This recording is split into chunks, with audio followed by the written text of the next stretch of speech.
बयान किया जाता है मुल्क अरब में डाकुओं के गिरोह ने एक पहाड़ की चोटी पर महफूज ठिकाना बना लिया था। वो अपनी कमीन गाह में बैठे रहते और जैसे ही कोई काफिला इधर से गुजरता पहाड़ से उतरकर उसे लूट लेते। हल्के खुदा उनके हाथों बहुत परेशान थी। डाकुओं का यह ठिकाना कुछ ऐसा महफूज था कि उन्हें पकड़ने की कोई कोशिश कामयाब ना होती थी। जो भी उनकी तरफ आता था वो दूर ही से देखकर छुप जाते थे। जब उनका जुल्म हद से बढ़ गया तो बादशाह ने एक होशियार जासूस को उनकी गिरफ्तारी के काम पर मुकर्रर किया। ये जासूस एक जगह छुप गया और जब ये खतरनाक डाकू डाका डालने के लिए चले गए तो उसने शाही फौज को खबर दे दी। फौज के जवान पहाड़ की चोटी पर पहुंचकर छुप गए। डाकू डाका डालकर वापस आए तो लंबी तान कर सो गए। इनमें से किसी को भी ये गुमान न था कि हम मौत के जाल में फंस चुके हैं।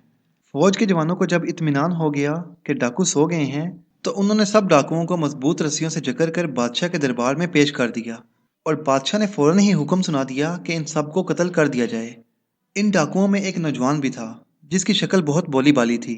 बादशाह के वजीर ने उस नौजवान को देखा तो उसे उसके ऊपर बहुत तरस आया। उसने सोचा क्या ही अच्छी बात हो जो इस नौजवान की जान बच जाए। ये सोचकर उसने बादशाह से सिफारिश की कि हुजूरे वाला इस नौजवान पर रहम फरमाएं और इसकी जान बख्श दें। अभी तो इसने जिंदगी की चंद बहारें ही देखी हैं।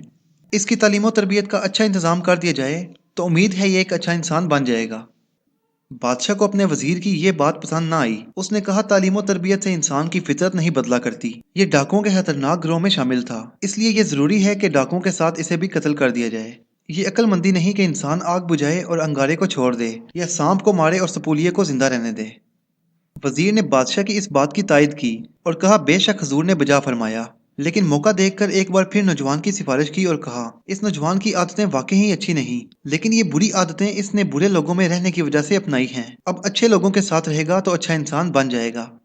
बादशाह अपने वजीर की ये बात सुनकर खामोश हो गया और वजीर ने डाकू नौजवान को आज़ाद करके उसकी तालीम और तरबियत का अच्छा इंतजाम कर दिया।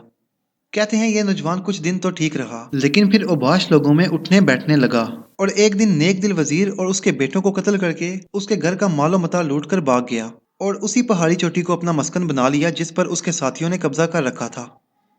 बादशाह को इस वाक़े की इत्तला मिली तो उसने बहुत अफसोस किया और कहा जो बुरे हैं बेहतरीन तरबियत से भी उनकी इस्लाह नहीं होती। अच्छे से अच्छे कारीगर भी बुरे लोहे से उम्दा तलवार नहीं बना सकते।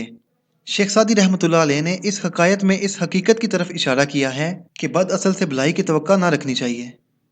मशहूर मकोला है असल से हता नहीं कम असल से वफा नहीं।